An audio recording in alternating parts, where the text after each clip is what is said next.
things here. So to start with, we're going to mix our thicker, darker color.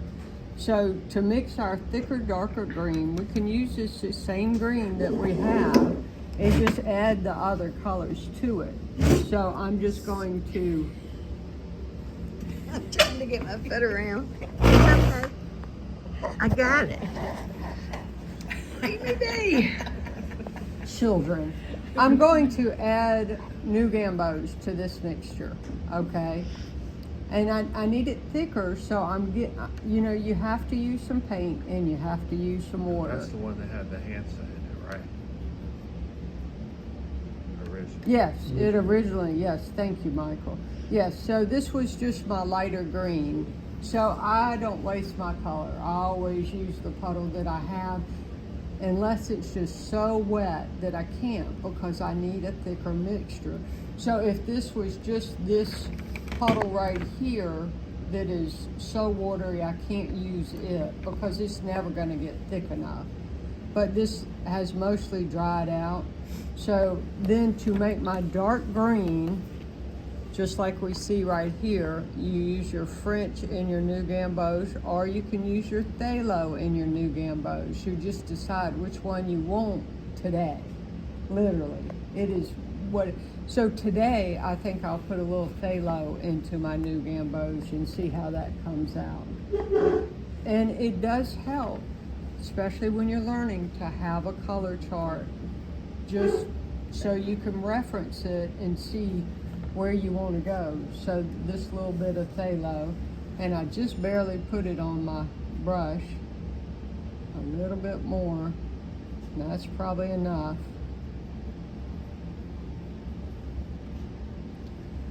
So I am trying to go with a dark green. So this is a dark green, but it's really not enough of a difference. So that's quite a bit of phthalo right there. I'm wiping. And that's probably how that blob ended up. So there you go. That's a nice dark green. Okay, and it looks very green. So that's what I want. And I'll just let that be right there. And then I'm going for my darker purple, and I'm just going to use my same two colors, my rose, and I've got nice juicy rose that's in the back of my well, and I can bring that forward there, and it's nice and juicy, because that's what I'm going to need. And then I'm going to add French to it. And my French won't stay wet for love nor money. That's just drying out every time I get near it. Yeah, it's not enough.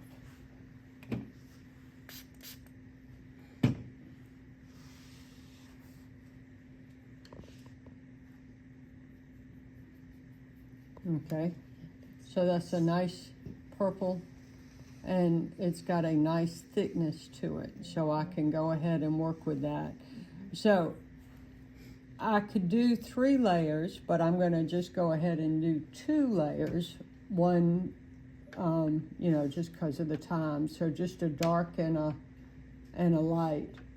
But I want to show you something here on my little flowers. So we can take our flowers and we can wet. Don't wet all the way to the top edge, but just wet a circle around them. And we'll see how this will work. It's gonna take some time for it to dry enough to do it. And we're gonna do kind of like what we did on the palm trees. We want to leave the circle in the middle, like I said, for the bright yellow. But this is letting watercolor paint itself. So if you allow watercolor to, and as you become more experienced with it, you'll know the different things that it will do. So like with the palm tree, where we just came down the edge of the palm tree and let the, we wet it and then let the paint flow in and give us that rough looking bark. we're gonna try that with the flowers. But to do that, we have to wet it and then we have to let it soak in. I beg your pardon. We have to let it soak in and give it a minute. And then we have to come in with thicker color. So I want my thick color. Now I'm kind of forming the end of my brush to make sure I have a point. Because I had done all that mixing, I'd kind of lost my point on my brush. So let's see if it'll work. If I just kind of hit and miss and skip and go around, if I get a nice flower. So I don't have to do all of it. And some of it depends on how much water I have. So that one's not that wet. So this one's really wet. So if I touch this one that's really wet, it's really going to go, and it's probably going to be too much. Now this one's kind of pretty wet too, so I'm just barely touching it. I'm not sure that one's wet at all. So this one's like the right amount of wet. Okay, so this one's got a nice satin to it, a little satin finish, and so I can go around, and then that one's not wet at all. So this is allowing the watercolor to do what it is designed, in my opinion, to do, to just flow into the little cracks. And it, to me, is the nicest look if you get the timing right. But you have quite a few little flowers here, so you have a few that you can practice your timing. And if your timing didn't work, like that one was completely dry, I can do it, and then I can just pull it out to the edges with a wet brush. And as you kind of play with it, you're going to see, oh, I like this effect, this one, and then you'll be able to repeat that one and do it more correctly, more what you're going for, because ultimately it is your painting. So you might want it pinker, redder, you might want more or less. You're going to get to make that decision. So now I'm going to come in with some of this. So this brush isn't ideal. This is actually a 6, and it's kind of too small. So I'm going to put it aside. I'm not going to rinse it, but I'm going to put it way over there. This one is an 8 round, and it's going to be a little better. So I'm just going to go in. Sorry, I'm not sure what's on this brush. So that's very muddy, and that's because there was something on that brush and it got muddy. Do you need a new one? Yeah, I know I had them. I had a whole stack when I started. Imagine that. Thank you so much. Yeah. So that yellow, right? That's what was making my mud. Okay. And this was obviously the brush that I had used for my leaves. And even though I thought I had rinsed it, I hadn't rinsed it well enough. And see how when I'm pulling at the ferrule, and I'm only telling y'all this because I made a lot of mud. I mean, a lot of mud when I started. And a lot of times it was because that ferrule, and I really and truly, I didn't know what was wrong for the longest time. And now I know to run my ferrule, and that's probably why I go through so many paper towels, is because I'm trying to get my brushes clean. But finally, here into your darker purple, which is maybe a little drier than I need it now. I'm going to swipe through it. I've got a well-loaded brush, and then I'm going to come through my little purple that I want. These will be more defined. Okay, you're welcome to still leave some light in them if you want to leave some lighter spots. But I will define these a lot more.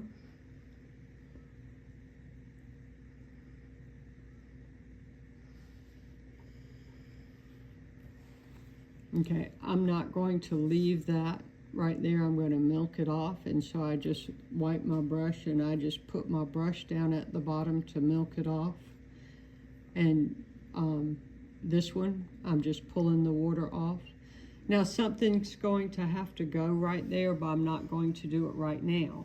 Because if I put that in right now, whatever it is, green, purple, it doesn't matter, pink, it's gonna all, and I'm gonna lose my definition, so I do want my definition.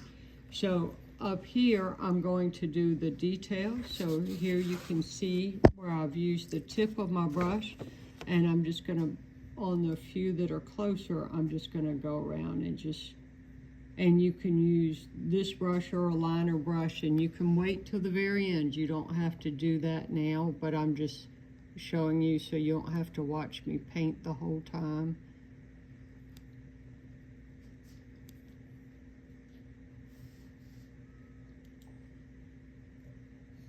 And it doesn't have to exactly follow what was drawn.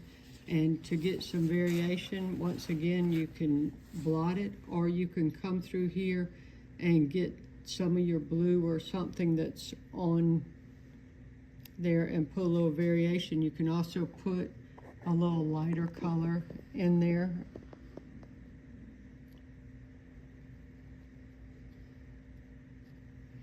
And then that's probably enough for that one. You don't need any more for it. So this one right here, I'll also put a little color in it. See, okay, that was too thin. When I put that on there, it didn't cover. And what happened was my paint was so thin that it wouldn't cover. So my paint's still just a little watery, so I just use the tip of my paper towel.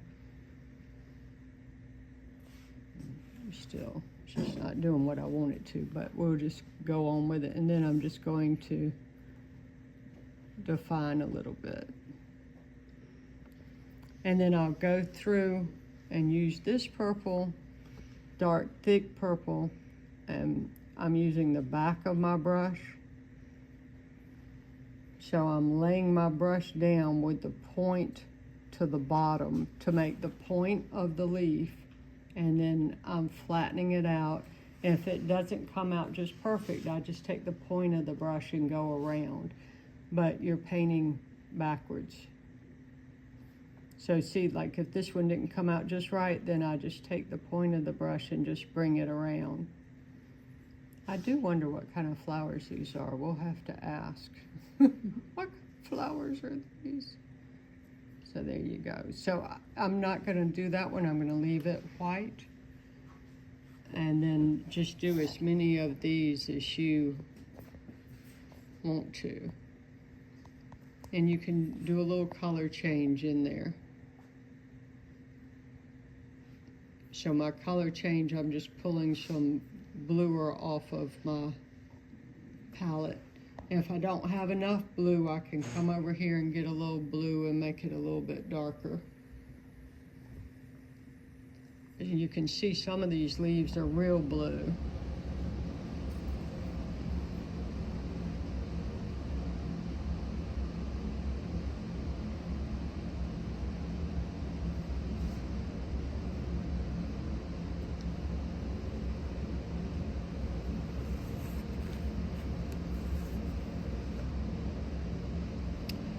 So you'll just keep doing that all along, and these, like I said, you can, you know, don't draw them all the way out, just draw them some out. And then now we're going to do the green. So this brush has purple on it, and this brush has purple on it.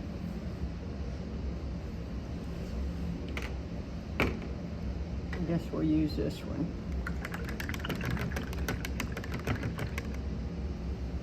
So for my dark green, just get my darkest green that's thicker and go over this. Now I'm using the point to draw that in carefully.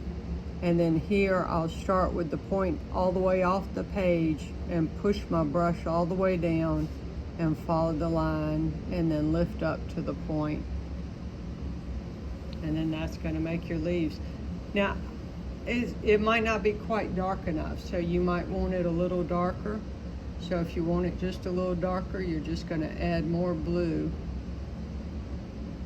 but also you can make it thicker and it's gonna make it darker, right? Because it's watercolor. We thin it down to make it thinner and weaker, and we make it thicker to make it darker.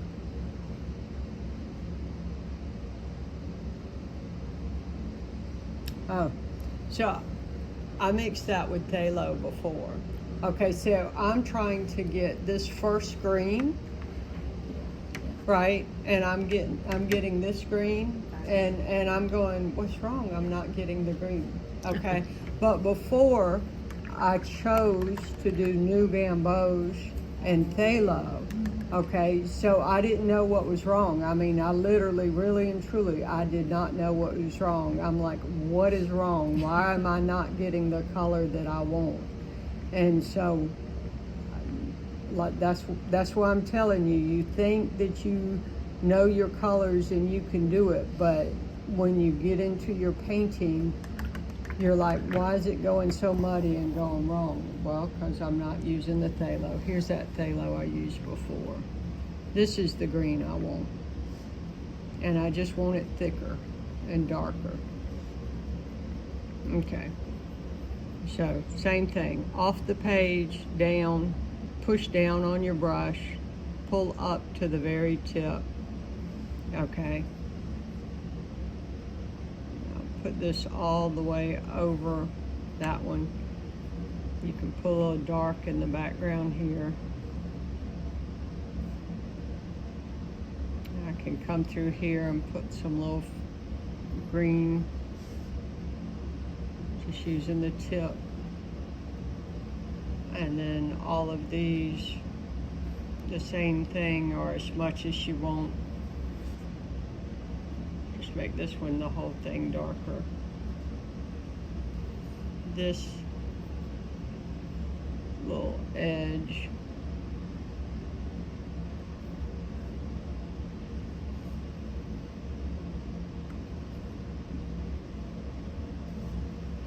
So just go through and do y'all need to see more? Are y'all okay? That's enough? Okay, y'all paint.